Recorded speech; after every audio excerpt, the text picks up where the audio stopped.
Welcome viewer, I am Murugan. This video tutorial describes how to fix CHKDSK cannot continue in read-only mode. Open File Explorer. I want to scan drive E.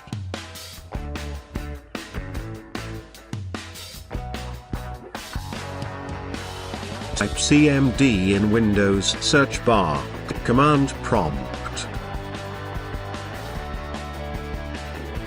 CHKDSK, space, E, colon, space /R.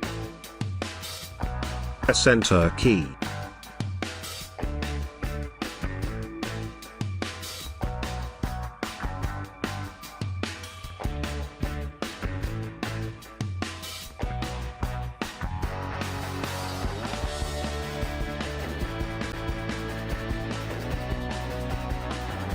I hope this video tutorial helps to you. Please like, share and don't forget to subscribe my channel.